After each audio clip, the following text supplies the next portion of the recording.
네,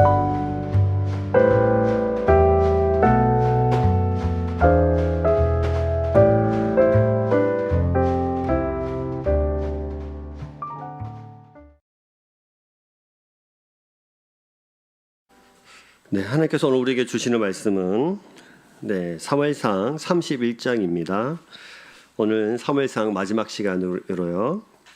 사무엘상 31장 말씀을 같이 읽겠습니다. 31장 1절부터 13절 마지막 절까지 한 절씩 교독하도록 하겠습니다. 제가 먼저 읽습니다.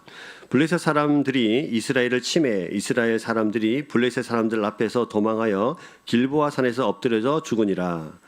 블레셋 사람들이 사울과 그의 아들들을 추격하여 사울의 아들 요나단과 아비나답과 말기수아를 죽이니라. 사울이 패전함에 활 쏘는 자가 따라잡으니 사울이 그 활 쏘는 자에게 중상을 입은지라. 그가 무기를 든 자에게 이르되 내 칼을 빼어 그것으로 나를 찌르라. 할례 받지 않는 자들이 와서 나를 찌르고 모여갈까 두려워하노라. 하나 무기를 든 자가 심히 두려워하여 감히 행하지 아니하는지라. 이에 사울이 자기의 칼을 뽑아서 그 위에 엎드려지매 무기를 든 자가 사울이 죽음을 보고 자기도 자기 칼 위에 엎드려져 그와 함께 죽으니라. 사울과 그의 세 아들과 무기를 든 자와 그의 모든 사람이 다 그날에 함께 죽었더라. 골짜기 저쪽에 있는 이스라엘 사람과 요단 건너쪽에 있는 자들이 이스라엘 사람들이 도망한 것과 사울과 그의 아들들이 죽었음을 보고 성읍들을 버리고 도망하며 블레셋 사람들이 이르러 거기에서 사니라. 그 이튿날 블레셋 사람들이 죽은 자를 벗기러 왔다가 사울과 그의 세 아들이 길보아 산에서 죽은 것을 보고 사울의 머리를 베고 그의 갑옷을 벗기고 자기들의 신당과 백성에게 알리기 위하여 그것을 블레셋 사람들의 땅 사방에 보내고 그의 갑옷은 아스다롯의 집에 두고 그의 시체는 벳산 성벽에 못 박음에 길앗 야베스 주민들이 블레셋 사람들이 사울에게 행한 일을 듣고 모든 장사들이 일어나 밤새도록 달려가서 사울의 시체와 그의 아들들의 시체를 벳산 성벽에서 내려가지고 야베스에 돌아가서 거기서 불사로 같이 있습니다. 그의 뼈를 가져다가 야베스 에셀 나무 아래에 장사하고 7일 동안 금식하였더라. 아멘. 오늘은 우리 새 가정이 된 우리 여창성 백슬빈 부부 나오셔서 준비하신 찬송으로 찬양으로 하나님께 감사의 찬송을 올려드리겠습니다.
주께서 교회를 위해 자신을 주심같이 그대를 사랑하기를 교회의 머리 되신 주께 순종하듯 하리라. 서로의 다름을 인정하고 있는 그대로를 사랑하며 힘들 때 기도하며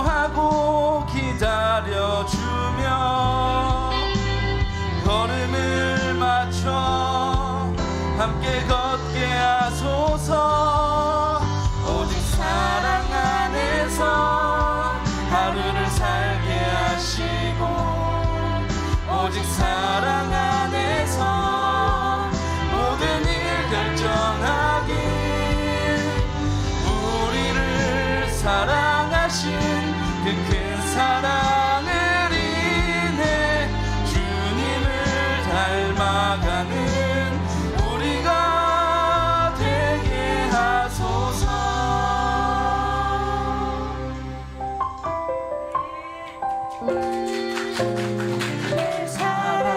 사랑하기를 주께서 교회를 위해 자신을 주심같이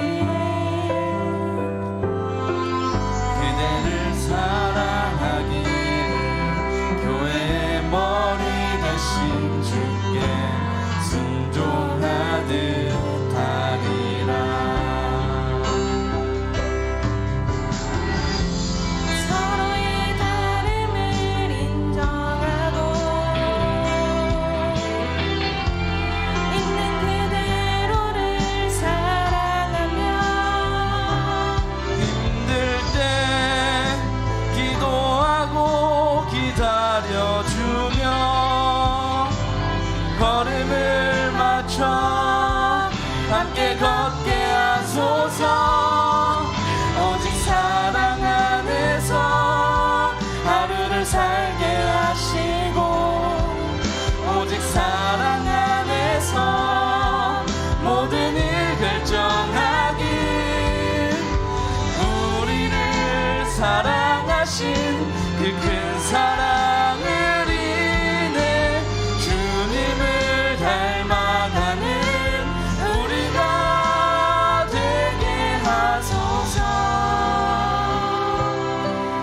오직 사랑 안에서 하루를 살게 하시고 오직 사랑 안에서 모든 일 결정하길 우리를 사랑하신 그 큰 사랑을 인해 주님을 닮아가는 우리가 되게 하소서. 주님을 닮아가는 우리가 되게 하소서.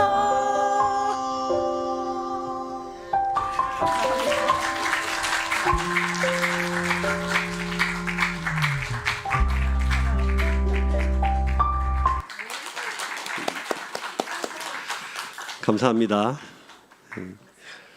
지난주까지 그냥 청년인 줄 알았는데 오늘부터 이제 어른처럼 보이네요. 네, 너무 감사하고 그냥 불렀던 장순처럼 주님께서 교회를 사랑하는 것처럼 정말 서로 그렇게 사랑하고 아름다운 가정을 또 이뤄갈 수 있기를 소망하고 또 교회도 그렇게 사랑해 주시기를 축복하고 감사를 드립니다. 자, 오늘 또 말씀을 같이 나눴으면 좋겠습니다. 사무엘상 마지막 시간입니다. 31장 1절부터 13절까지의 말씀인데요. 그림을 하나 보고 말씀을 좀 시작해 볼까 합니다. 네, 그림을 띄워주세요. 피터 브레겔이라는 사람이 그린 그림입니다.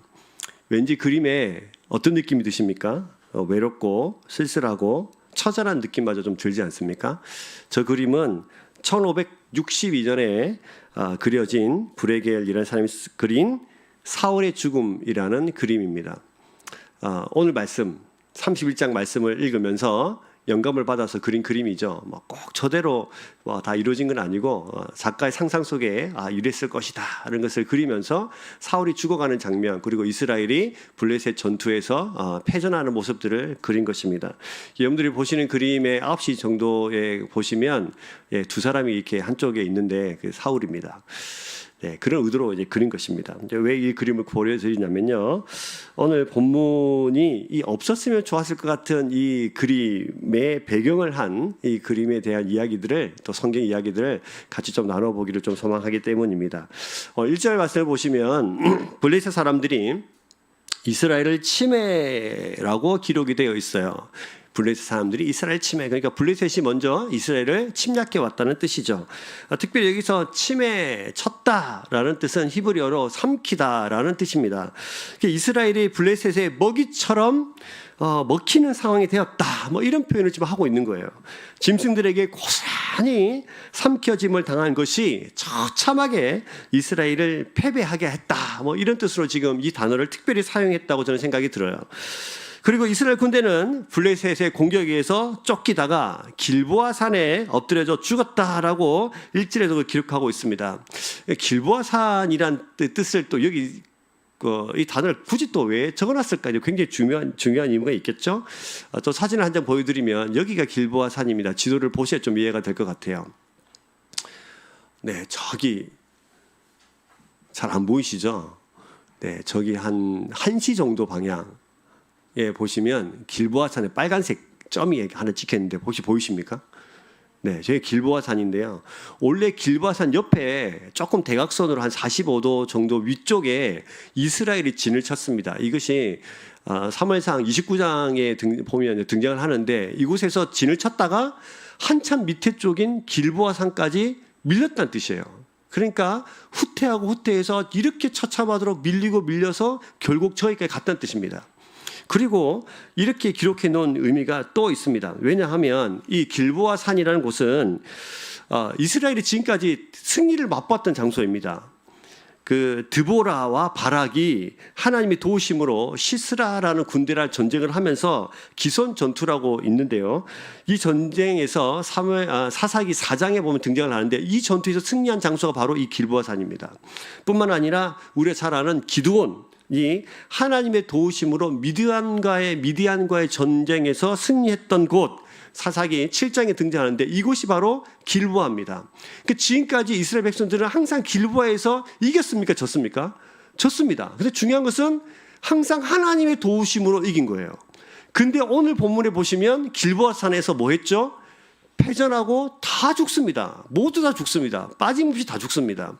이 말은 무슨 말이냐면 이 길보아 산에서 이때만큼 하나님께서 그들을 뭐하지 않으셨다? 도우지 않으셨다는 뜻이에요. 그래서 이스라엘 백성들이 밀리고 밀려서 원래 진쳤던 곳에서 남쪽으로 한참 밀려서 길보아 산까지 후퇴하고 그곳에서 패배를 경험하게 되어졌습니다. 이 전쟁에서 이 전략적 요충지였던 이 길보아 산을 블레셋에 넘겨주기도 하고 또 이 전쟁에서 사울의 아들 요나단, 아비나답, 또 말기수야가 한날 한시에 전사도 합니다. 블레셋에 의해서 이 사울의 가물이 완전히 다 멸망당해요.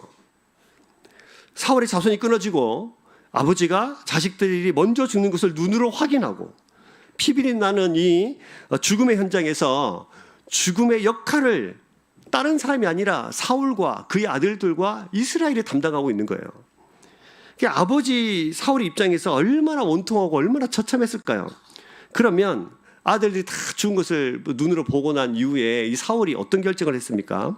3절에 보시면 사울이 패전함에 활 쏘는 자가 따라잡으니 사울이 그 활 쏘는 자에게 중상을 입은지라 라고 기록이 되어 있습니다. 활 쏘는 자가 따라잡았다. 이게 우리가 보면 이제 한 명이 막 따라잡아가지고 엄청 열심히 달려가지고 쏜 것처럼 보이지만 히브리 언어에 보면 복수로 되어 있거든요. 그래서 한 명이 아니라 여러 명의 군수들이 지금 사울을 향해서 화살을 날리고 사울은 그것을 맞으면서 중상을 입게 되었다라는 것이 더 정확한 번역입니다. 그래서 큰 중상을 입었고 더 이상 살 수 없음을 직감합니다. 그래서 사울은 자기 병기든 자, 늘 이제 병기를 두고 옆에 따라다니는 사람이 있었는데요. 그 병사에게 죽여달라고 말해요. 근데 말을 듣지 않습니다. 사울이 죽이지 못합니다. 그래서 사울은 스스로 자기 칼로 스스로 자결을 하게 되어지는 장면이 오늘 읽었던 본문의 내용입니다. 그런데 성경은 그냥 죽었다, 목숨을 끊었다 이렇게 끝난 것이 아니라 8절에서 9절에 보면 그가 죽음 이후에도 얼마나 처참한 최후를 맞이한 이후에도 그런 결과들이 이어지는지를 계속해서 설명을 해줍니다. 8절부터 10절까지를 한번 보실까요? 그 이튿날 블레셋 사람들이 죽은 자를 벗기러 왔다가 사울과 그의 세 아들이 길보아 산에서 죽은 것을 보고 사울의 머리를 베고 그의 갑옷을 벗기고 자기들의 산 신당과 백성에게 알리기 위하여 그것을 블레셋 사람들의 땅 사방에 보내고 그의 갑옷은 아스다로 아스다로 집에 두고 그의 시체는 벳산 성벽에 못 박음해라고 되어 있습니다. 죽음으로 끝난 것이 아니고 이제 이스라엘 백성들이 피하고 나서 블레셋 사람들이 이제 옷을 벗기로 죽은 자를 벗기러 왔다 이렇게 되어 있는데 이 말은 이제 전리품을 챙기러 간 거예요. 갑옷도 벗기고 또 사람들이 가지고 있는 전리품들이 많으니까 가서 이제 챙기러 갔다가 보니까 그곳에서 사울도 죽어 있고 사울의 세 아들도 죽어 있는 것입니다. 그걸 보니까 어떻게 했어요? 목을 베고 갑옷을 벗기고 또 그것을 자기 백성들 그러니까 블레셋의 백성들에게 자기들의 승리를 알리기 위해서 신당과 백성을 알리기 위해서 블레셋 사람들이 온 사방에 보내서 그것을 보고서 즐기게 하고 그의 갑옷은 아스다롯의 신전 자기들이 섬기는 신의 신전에 두고 시체는 성벽에 못 박은 거예요. 자, 얼마나 처참한 죽음입니까? 목도 잘리고 갑옷은 다 벗겨지고 그리고 성벽에 못 박혀 있습니다. 지나가던 많은 사람들이 눈여깃거리가 되게 하고 가십거리가 되는 일들이 사울에게 벌어진 거죠. 후에 길리앗 야베스 사람들이 이 소식을 듣고 그 벽에 박혀 있는 사울하고 그 자기 세 아들을 이제 빼다가 이제 장사를 치러지는데 성경에 보시면 이제 불살났다고 되어 있어요. 이게 끝내 사울은 한 줌의 흙으로 돌아가면서 불태워서 없어집니다. 근데 이스라엘 백성들은 이게 화상 문화가 아니고 매장하는 문화예요. 근데 불에 태웠다는 것은 딱 한 번, 한 경우에만 불에 태우는데요. 시신이 말할 수 없을 만큼 훼손됐을 때, 그때 불에 태웁니다. 그래서 지금 이 사울이 얼마나 처참하고 비참하게 그의 마지막을 보내고 있는지를 성경은 아주 분명하게 기록을 해놨어요. 근데 이렇게 자세하게 사람의 비참함의 죽음을 기록해 놓은 이유가 있을까요? 없을까요? 있겠죠. 오늘 우리가 그 부분을 좀 집중적으로 살펴보기를 원하는 것입니다. 왜 하나님은 이 사울이라는 사람, 이스라엘 백성의 첫 번째 왕인 이 영광스러운 이 왕이 왜 이렇게 죽음 이후에 처절한 죽음을 경험하고 있는가를 우리에게 보여주는지, 우리는 도대체 또 이것을 보면서 무엇을 깨달아야 되는지를 오늘 말씀을 통해서 우리가 살펴볼 필요가 있겠죠. 첫 번째는요, 한 개인의 실패, 사울이라는 사람의 실패를 우리에게 보여줘요. 즉, 이 사울의 사람을 통해서 우리를 그대로 투영시켜서 어떤 사람의 실패를 경험하고 이렇게 처참하게 되는가를 이거 보여줍니다. 그래서 그것을 좀 살펴봤으면 좋겠어요. 4절 말씀을 보시면 이런 말씀이 있어요. 그가 병기든 자에게 이르되 내 칼을 빼어 나를 찌르라. 할례 없는 자들이 와서 나를 찌르고 모여갈까 두려워하노라. 지금 화살이 맞고 죽어가니까 병기든 자에게 나를 좀 죽여달라고 말하면서 뭐라고 말하냐면 할례 없는 자들이 와서 나를 찌르고 모여갈까 내가 두렵다라고 이야기를 합니다. 자, 이 같은 행위를 보면은 할례 받지 않는 이방인들, 할례 받는 족속들은 이스라엘 백성들이니까요.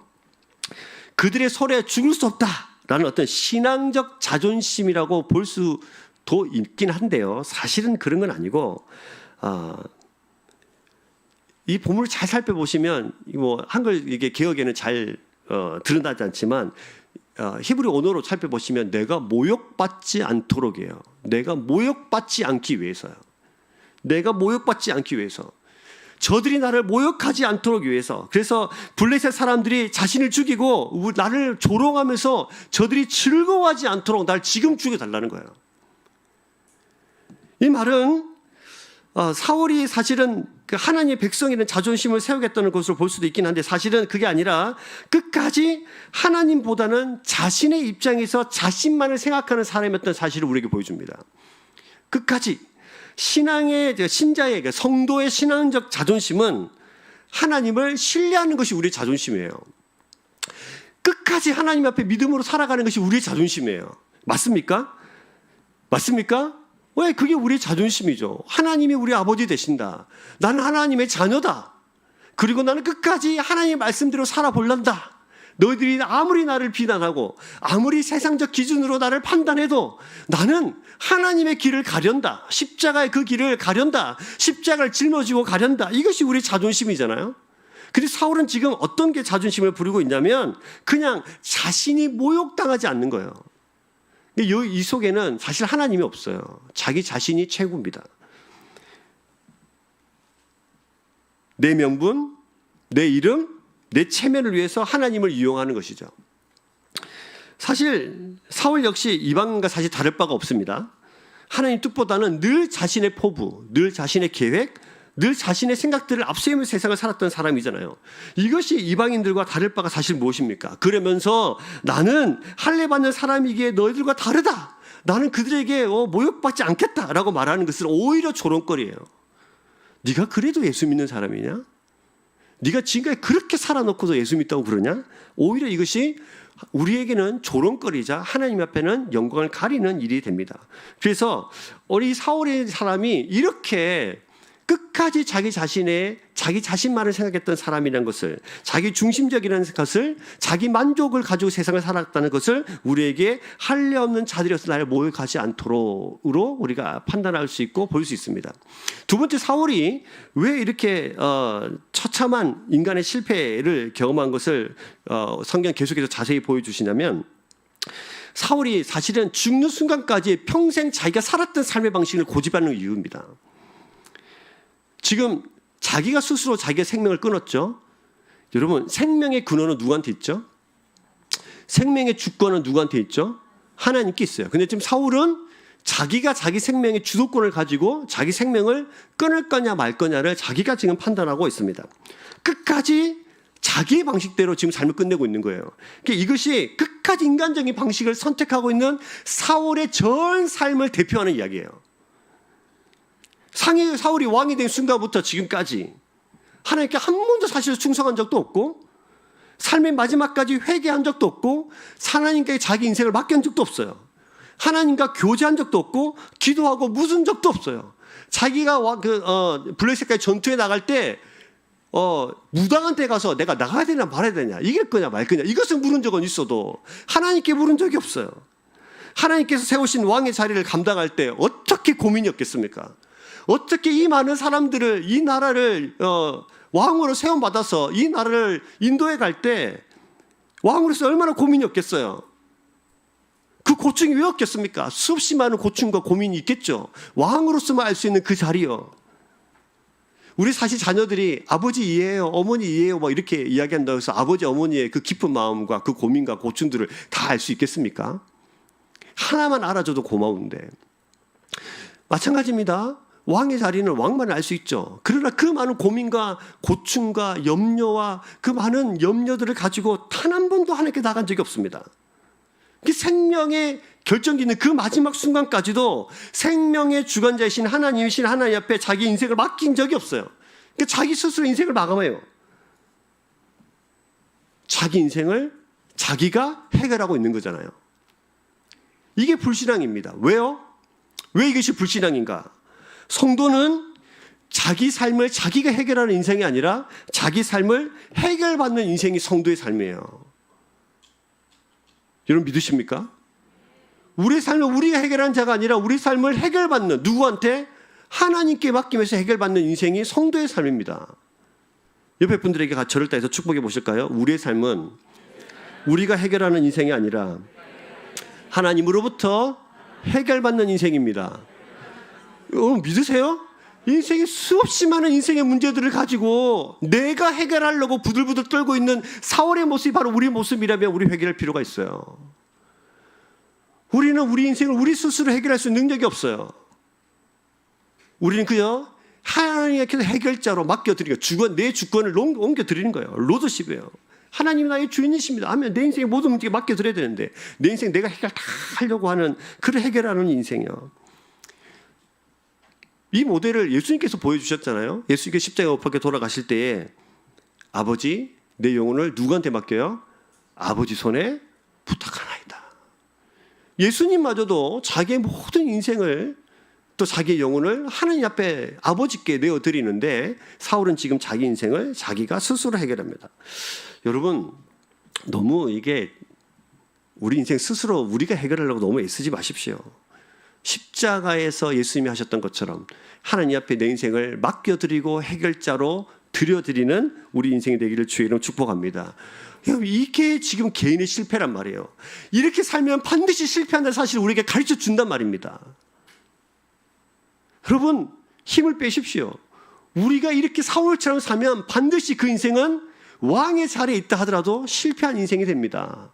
지금 이것을 우리에게 가르쳐준 이유는 너희는 실패한 사람이 되라고 말씀해 주시는 것이 아니라 이 길을 똑같이 쫓아 따라가지 말라고 우리에게 말씀해 주시는 것입니다. 여러분 믿으십니까? 여러분 들을 게 있는 자는 들어주십시오. 이 말씀을 하나님의 지금 사랑의 음성을 들어주셔야 됩니다. 사랑하는 참종교 모든 성도들에게 사울처럼 살지 말라고 우리에게 가르쳐 주시는 것입니다. 두 번째, 개인의 실패를 보여주면서 두 번째는요, 이스라엘 전체 실패를 좀 가르쳐줘요.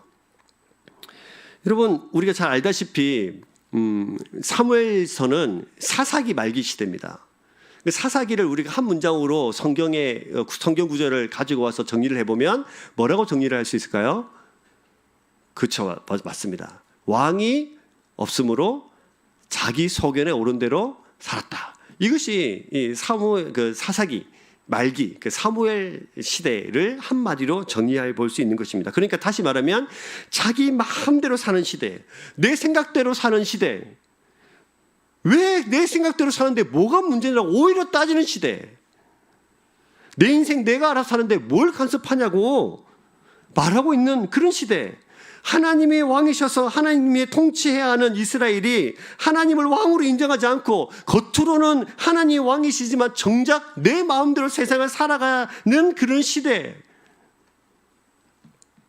그 시대가 바로 이게 사무엘 시대잖아요. 그 사무엘 시대를 우리가 이제 오늘 마지막 장이니까 1장을 좀 살펴보시면 이렇게 시작을 하잖아요. 1장 1절에 보시면 에브라임 산지 라마다임 소빔에 에브라임 사람 엘가라는 사람이 있으니라고 시작을 했잖아요. 기억나시죠? 네, 기억난다고 해주세요. 네, 감사합니다. 네, 너무 오래돼서 기억이 잘 날라가 모르겠지만 이 이야기로 사무엘 상이 시작이 됩니다. 에브라임 산지, 그 풍성한 산지, 그 산지의 엘가나. 그 엘가나는 역대상 6장에 보시면 엘가나 가문은 제사장 가문이에요. 그 제사장 가문에 엘가나가 있고 그에게 아내가 2명 있습니다. 제사장에게 아내가 둘이 있다는 것은 이해할 수 없는 일이죠. 그것을 지금 사무엘상 첫 번째 구절에서는 그것을 고발하고 있는 것이고, 더 심각한 것은 이런 문제가 아무런 문제가 되지 않았다는데 더 심각한 문제가 있는 그런 시대였다는 사실을 우리에게 보여줍니다. 그 2명의 아내 기억하시죠? 그 사무엘상 1장 2절에 보시면 그에게 2명의 아내가 있으니 한 사람은 한나요, 한 사람은 분인나라. 그 다음에 분인나에게는 자식이 있고 한나에게는 자식이 없다, 이렇게 돼 있죠. 그러니까 한나가 첫 번째 부인이에요. 그 다음에 분인나는 사실 첩이에요. 근데 2절 끝에 보시면 분인나가 앞에 먼저 나오죠. 분인나에게는 자식이 있고 이렇게 되오죠. 이 순서가 싹 바뀌고 있잖아요. 이것을 2절을 통해서 고발하고 있는 이 사무엘의 시대는 열매가 있어야 할 여인에게 열매가 맺히지 않고 열매가 없어야 될 모습에 열매가 있다는 것을 보여줍니다. 그러니까 이 시대가 얼마나 흑암 가운데에 모든 것이 타락되어 있고 하나님을 떠나 있다는 사실을 사무엘상 1장 1절 2절을 우리에게 보여줍니다. 그러니까 정리를 해보자면 외적으로는 풍성했으나 내적으로는 아픔과 고통이 범람하는 시대, 사랑을 갈구하고 사랑할 수 있으나 그 사랑이 모든 문제를 해결해 줄 수 없음의 문제, 성직자와 백성들은 모두 타락한 시대, 예배의 모습은 있으나 용서와 섬김이 없는, 즉 경건의 모양은 있으나 경건의 능력이 없는 시대, 예배의 모습은 있으나 더 죄를 쌓아가는 시대, 예배를 통해 회복이 아니라 더 갈등하는 그런 시대였다는 사실을 우리에게 보여주는데, 그 시대에 이스라엘 백성들이 하나님 앞에 회개하지 않고 요구한 것은 왕이에요. 왕. 그 시대에 왕을 요구했어요. 그 왕이 누굽니까? 오늘 31장에 처절한 죽음을 당한 사울이에요. 사울의 이름대로 구하여 얻은 왕 사울. 이스라엘의 왕을 구한 것은 이방 나라를 보니까 눈에 보이는 왕이 너무 좋아 보이거든요. 빛과 반짝하게 백말 타고 막 황금 갑옷 입고 나를 따르라, 이렇게 너무 좋아 보이는 거예요. 근데 이스라엘은 뭐가 없어요? 왕이 없거든요. 눈에 보이는 왕이 없어요. 그래서 눈에 보이는 왕을 달라고 요구한 겁니다. 이것이 뭡니까? 이스라엘 백성들이 눈에 보이지 않는 하나님을 의지하지 않았다는 뜻이에요. 눈에 보여야 안심이 되는 거죠. 눈에 보여야 안정감을 누리는 거예요. 눈에 보여야 이 나라가 잘 서 있구나. 눈에 보이는 왕이 있어야 우리가 좀 보호를 받는구나, 이렇게 생각한다는 말이죠. 결국 이들에게 하나님의 역할은 뭐냐면 능력 있는 왕 하나 골라가지고 세워주기만 하세요. 하나님 딱 거기까지만 하세요. 우린 지금 눈에 보이는 왕이 필요하니까 하나님이 좋은 사람 하면 선택해가지고 세워놓고 하나님 빠지세웁니다. 사울은 이스라엘 모두가 원하고 환영했던 왕이죠. 키도 크고 뭐 멋있고 잘생겼어요. 용모가 준수하고 아버님 또 부모님 성격줄도 아는 아주 탁월한 것을 가지고 있었던 왕이죠. 그러나 여러분 그들에게 하나님의 계시나 하나님의 뜻, 하나님의 어떤 관심이 없어요. 오직 자기들의 번영과 발전에만 관심이 있을 뿐입니다. 그런데 그렇게 원했던 왕이 세워질 때 이스라엘 백성들이 슬퍼했나요? 즐거워했나요?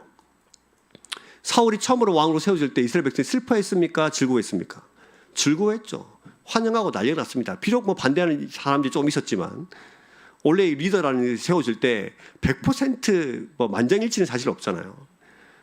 막 난리가 났어요. 어떻게 난리가 났을까요? 야, 드디어 우리를 위해서 우리를 싸울, 우리를 보여줄 왕이 세워졌다. 이제 우리는 잘 살 수 있을 거야. 어떤 민족이 쳐들어와도 우리는 무조건 이길 수 있을 거야. 왜? 사울이라는 왕이 세워져 있으니까. 근데 여러분 31장에서 그 왕이 자기들의 소망했던 그 왕이 스스로 목숨을 끊습니다.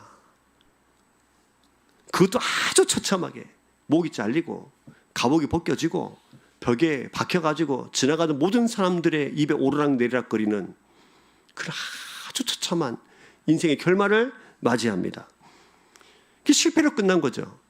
그래서 지금 우리가 이 31장은 뭐 사울이 죽었다 이렇게 끝나는 것이 아니라 1절부터 우리가 쫙 살펴보면 사람의 계획이 얼마나 어리석은지, 사람의 생각이 얼마나 작은지, 사람의 시간이 얼마나 근시안적인지, 사람의 소망이 얼마나 실패하기 쉬운 존재인지, 사람은 얼마나 자기 이익을 위해서 살아가는 사람들인지, 사람 중심의 나라, 그 나라가 결코 존속할 수 없다는 사실을 우리에게 가르쳐 줍니다.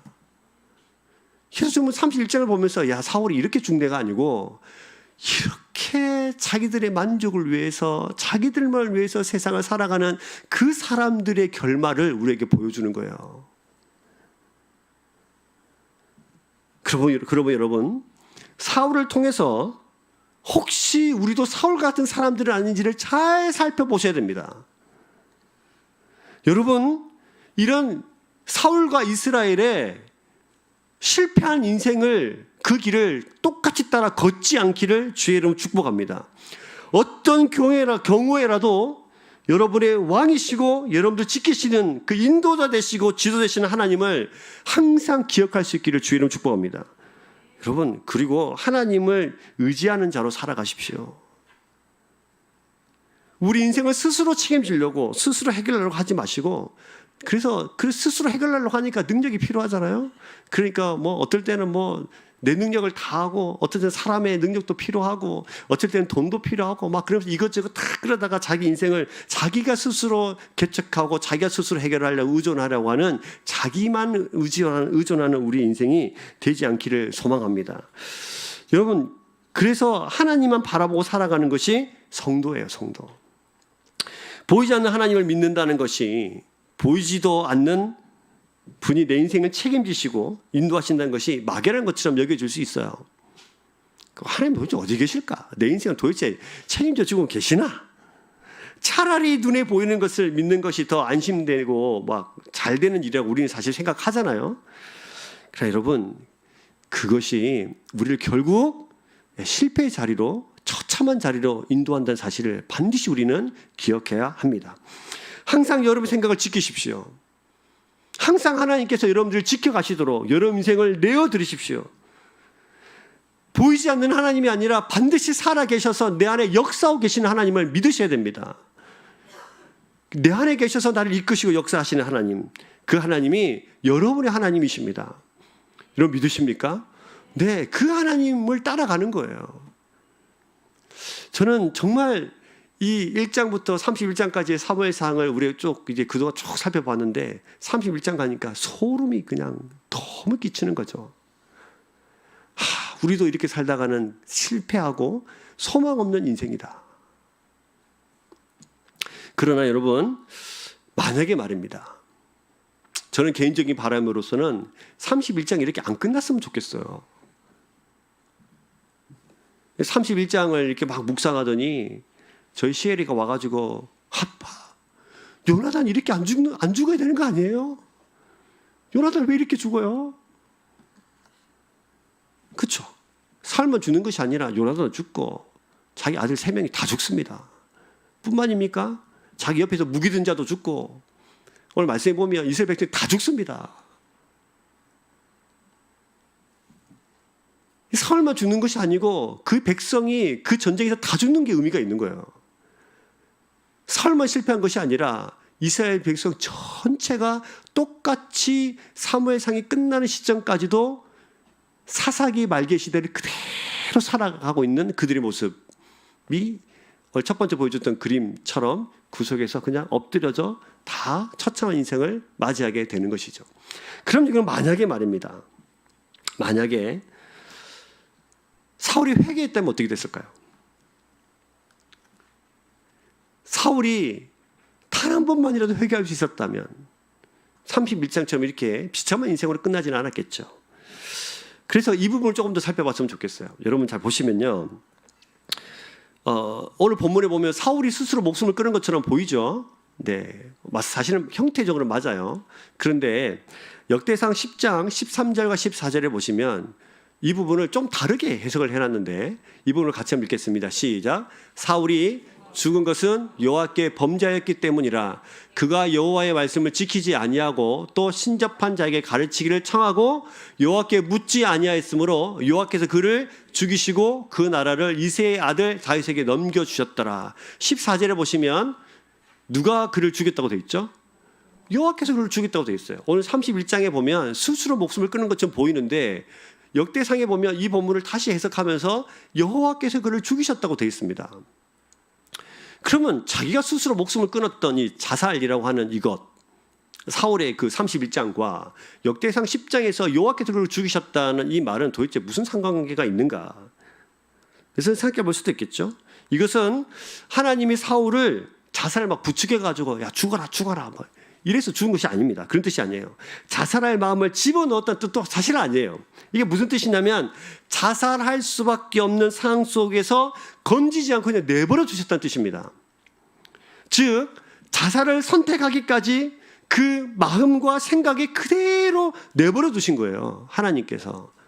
그러면 우리 이쯤에서 사울이 그러면 도대체 자살을 할 때 어떤 감정과 생각을 가졌는가를 한번 생각해 볼 필요가 있어요. 자, 하나님을 떠나서 끊임없이 사울은 누구를 죽이려고 그랬어요? 누구를 죽이려고 했어요? 사울이 다윗을 끊임없이 죽이려고 했죠. 그러면 그 마음에 항상 어떤 마음이 있었을까요? 시기와 질투와 미움, 쟤를 죽여야만 내가 살아라고 하는 긴장과 초조함으로 그 평생을 살았겠죠. 그 속에 하나님이 뭐 하셨어요? 던져 놓으신 거예요. 이게 안 끄집어내신 거예요. 뿐만입니까? 백성들의 신임을 얻은 채 존경과 존중을 받지 못한 채 인정받지 않는 리더의 마음. 그러나 왕이기에 목숨을 걸고 전쟁터로 나가야 되는 그 마음. 근데 블레셋과의 전투에서 패하고 자기 모든 백성들이 다 죽고 밀려서 후퇴 하는데 자기의 자녀들까지 자기 눈앞에서 처참히 죽임을 당하는 그 다윗의 그 마음. 그 심정, 그 외롭고 절망하고 좌절한 그 실패한 왕으로서 실패하고 아비로서 실패한 그 자리에 하나님께서 그대로 내버려 두셨다는 뜻입니다. 그러니까 하나님이 그 속에 버려두신 거예요. 사울의 삶은 지옥 같았을 거예요. 그 속에서 던져주신 거죠. 하나님이 건질 수 없어서가 아니라 그곳에 버려두신 겁니다. 우리는 여기서 굉장히 중요한 하나님의 메시지 하나를 발견할 수 있습니다. 하나님은 때때로 침묵하실 수 있다 없다? 있다. 하나님 때때로 침묵하신다. 그런데 그 침묵이 때때로는 징계일 수도 있다는 거예요.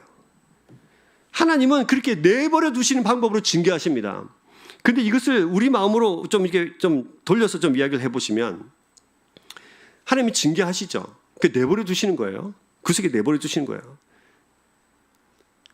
근데 이것을 이 하나님의 마음, 근데 하나님은 징계하고 내버려 두시면서도 한쪽으로는 어떤 마음을 가지고 계시다면 돌아와라. 여러분 바로 심판하지 않는 거, 바로 그 자리에서 죽일 수 있는데, 그죠? 우리 구약 시대는 죄를 범하면 그 자리에 바로 죽을 수 있잖아요. 하나님이 그럴 수 있는데 그럼에도 그냥 죄 속에 내버려 두신 징계를 하시면서도 바로 죽이지 않는 이유는 회개할 기회를 주시는 거예요. 근데 이것을 잘 알았던 사람이 다윗입니다. 이 다윗과 사울의 결정적 차이 이거죠. 다윗이 어느 날 궁에서 이렇게 보니까 너무 이쁜 사람이 목욕을 하고 있는 거예요. 마음의 욕망이 막 넘쳐났습니다. 알아보니까 우리아의 자기 장군의 아내입니다. 그래서 간통죄를 범하고 이 죄를 숨기기 위해서 결국 우리아를 죽여버립니다. 다윗 나쁩니다. 그죠? 나쁜 사람이에요. 그런데 이것을 숨기려고 했던 그 마음, 얼마나 그것을 혼자만 알고 있었던 그 은밀한 죄 가운데서 아팠을까요? 얼마나 허적됐겠습니까? 근데 나단 선지자가 와가지고 그 죄를 바로 지적합니다. 당신이 그 죄를 지었습니다. 라고 할 때 다윗은 시편 51편에 나의 죄악을 맑게 씻어주시고 나를 우슬소로 씻어주시고 나의 죄를 깨끗이 씻어주십시오. 구원의 즐거움을 나한테 다시 회복시켜 주십시오. 나한테 성령을 거두지 말아 주십시오 하면서 회개해요. 이게 차이예요. 다시 말하면 나를 이 죄의 아픔 속에서 나를 더 이상 뒹굴뒹굴 하도록 이 죄에서 굴러다니지 않도록 나를 좀 건져달라는 거예요. 하나님 앞에. 하나님께서 이 회개를 받아주십니다. 그리고 그 뒹굴뒹굴하는 그 죄의 밭에서 그를 건져주시죠. 그를 죄에서 구원해 주시는 거예요. 하나님 앞에 회개를 받고 나서 물론 자기 죄를 깊이 회개했지만 얼마나 그 죄의 아픔 속에서 벗어날 수 있으면 즐거웠겠습니까? 다시 구원의 즐거움이 회복되어 가는 것입니다. 여러분, 만약에 사울이 말입니다, 회개하는 삶을 살았더라면요, 전쟁에 나가면서 무당에 의지하지 않고 하나님께 의지했다면요, 자신의 죄를 온 마음으로 자복하고 통회했다면요, 이렇게 죄의 비참함 속에서 그를 놔두지 않고 건져주셨을 거예요. 만약 사울도 돌이켜 회개하는 인생이었다면 이스라엘의 영광스러운 첫 번째 왕이 됐을 거예요. 이스라엘의 첫 번째 왕은 이렇게 처참하게 죽음을 당하면서 개인적으로도 불행이고 국가적으로도 불행인 이런 일들이 펼쳐집니다. 끝도 보이지 않는 죄의 구덩이에서 빠져 살다가 사랑하는 여러분, 어느 날 죄가 깨달아지거든 회개하고 돌아오십시오. 내가 생각해도 죄 가운데 살아가는데 나한테 아무 일도 일어나지 않는다. 이렇게 살아도 괜찮네? 하나님께서 별로 간섭하지 않는 것 같네? 라는 생각이 들 때 바로 그때 돌아오십시오. 죄에 무감각해져가지고 죄에 반응하지 않는 삶을 살고 있을 때, 옛날에는 이게 이 죄인데 어떡하지? 라는 마음이 있었는데 지금 10번, 1000번, 10,000번을 지워도 별 감동이 없을 때 바로 그때 회개할 때입니다. 하나님께서 내 삶에 아무런 영향을 끼치지 않을 때, 주일날 와서 예배는 드리는데 저 문만 열고 나가면 그냥 세상에서 내가 똑같이 살아온 방식 그대로 살아서 하나님 나에게 아무런 영향을 끼치지 않을 때, 그때가 바로 회개할 때입니다. 뭔가 삶의 질서가 잡히지 않고 험한 것을 쫓아 살고 있다는 생각이 문득 든다면 바로 그때가 뭐 할 때예요? 회개할 때예요. 사실은 하나님께서 침묵이라는 것을 통해서 징계하셨지만 계속해서 사울에게 회개하고 돌아올 기회를 계속해서 주시는 거예요. 우리 인생도 마찬가지입니다. 하나님께서 우리에게 계속해서 그 기회를 주시는 것은 회개하고 돌아와서 하나님과 다시 관계를 회복하고 친밀한 그 관계 속으로 우리를 들어가도록 하시기 위한 하나님의 기다림이십니다. 만약 여러분 하나님의 침묵의 시간의 의미를 깨달으셔야 돼요. 이것을 깨달을 수 있다면 하나님의 능력이 없어서 침묵하고 계시는 것이 아니라 지금도 기다리고 계신다는 하나님의 사랑의 마음을 깨달을 수 있다면 여러분은 복받은 사람들입니다. 여러분 그렇게 살아갈 때, 회개할 때, 회심할 때, 내가 죄를 계속해서 지어도 아무 일도 일어나지 않을 때, 그때가 위험 신호를 감지하고 다시 하나님께로 돌아갈 때 하나님의 국률에서 제외되지 않는, 하나님의 섭리와 역사가 부어지는 하나님 나라를 살아가는 주의 백성이 될 줄로 믿습니다.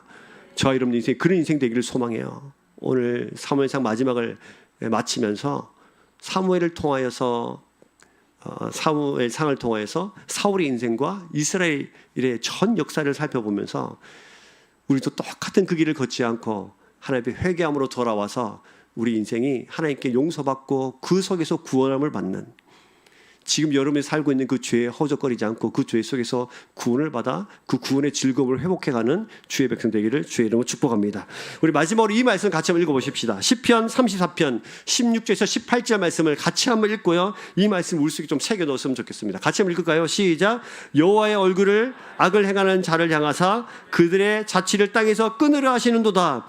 의인이 부르짖음에 여호와께서 들으시고 그들의 모든 환난에서 건지셨도다. 여호와는 마음이 상한 자를 가까이 하시고 충심으로 통행한 자를 구원하시는도다. 할렐루야, 할렐루야. 충심으로 회개하는 자를 구원하시는도다. 이 말씀을 오늘 말씀 속에 새기면서요, 우리 같이 한번 이 찬양으로 같이 한번 하시면 좋겠어요.